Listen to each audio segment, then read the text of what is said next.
ఓం నమ శివాయ. ఈరోజు నేను 365 ఒత్తుల గురించి కొన్ని విషయాలు మీ అందరికీ తెలియచేయాలనుకుంటున్నాను. అది వచ్చేసరికి 365 ఒత్తులు మనం ఎప్పుడు వెలిగించుకుంటాము అంటే మనం కార్తీక పౌర్ణమి రోజు ఈ 365 ఒత్తులు కూడా ఆ రోజు వెలిగించుకుంటాం.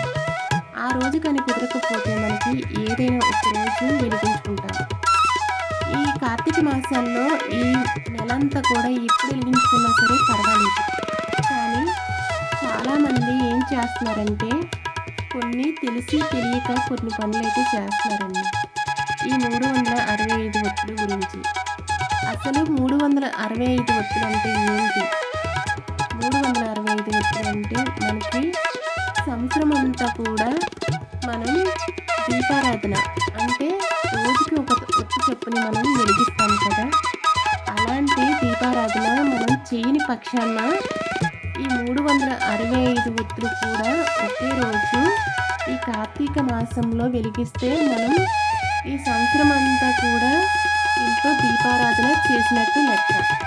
ఏదైనా గుడికి వెళ్ళామంటే అక్కడ 365 ఒత్తులు వెలిగించేసుకోవడం.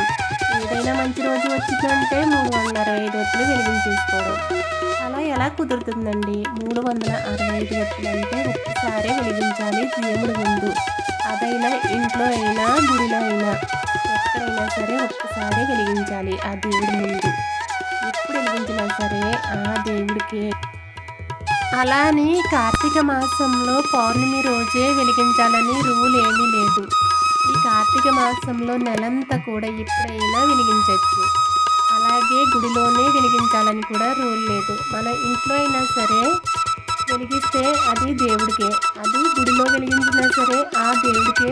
కాబట్టి ఆ దేవుడి ముందు కూర్చొని ఈ 365 ఒత్తులు చాలా ప్రశాంతంగా చాలా భక్తిగా వెలిగించండి. అది కూడా ఒక్కసారి.